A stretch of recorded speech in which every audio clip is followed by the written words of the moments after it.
y a Mejía Verdeja como que pues fue el que mordió la mano que le dio de comer, en fin.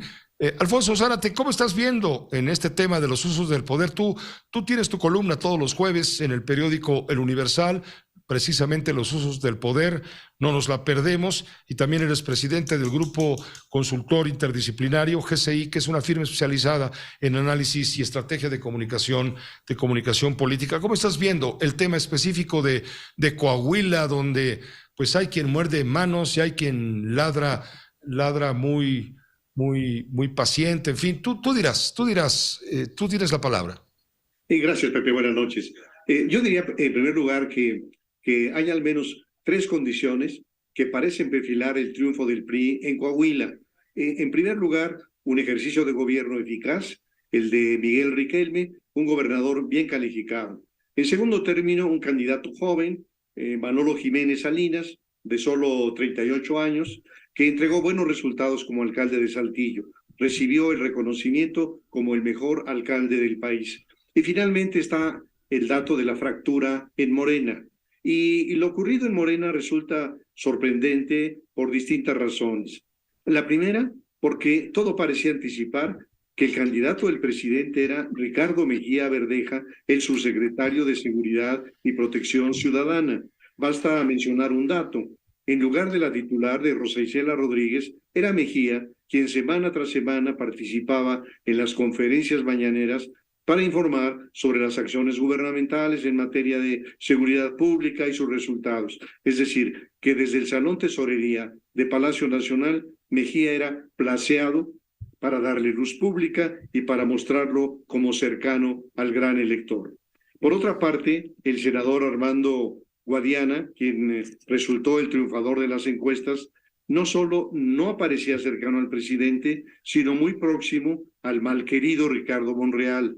Hay que recordar, Pepe, que en una visita de Monreal a Coahuila, Guadiana lo recibió con una manta que decía Monreal es mi gallo. Y entonces cabe preguntarse qué ocurrió. Una posibilidad es que el resultado de las encuestas haya sido tan contundente que no dejaba margen para cucharearla en beneficio de Mejía. En el pasado, lo mencionabas hace un momento, el presidente ha usado encuestas patito para justificar sus decisiones.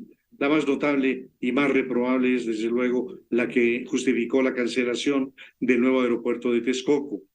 Otra hipótesis es que, contrario a su costumbre, el presidente haya ordenado respetar los resultados de las encuestas, cualesquiera que estos fueran.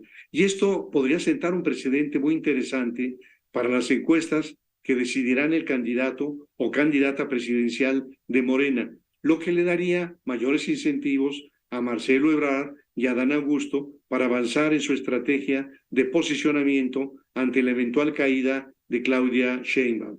Lo cierto es que, aunque Mejía fue puesto en el escaparate por el presidente, esto le sirvió de muy poco. Y ante el resultado, el propio López Obrador llamó a respetar los resultados, pero a Mejía no le importó que hubiera firmado bajo protesta decir verdad que aceptaría los resultados de la encuesta interna de Morena. Se inconformó. En un principio se pensó que se trataría meramente del derecho del pataleo, pero fue algo más. Debió renunciar a la subsecretaría y aceptó la candidatura por el Partido del Trabajo. Tanto Mejía como el Partido del Trabajo expresan, creo yo, la realidad de Morena sintetizada en la frase "se recibe cascajo". Y el caso de Ricardo Mejía, para concluir, es un caso elocuente porque se trata de un político chapulín que ha saltado de un u otro partido sin el menor escrúpulo.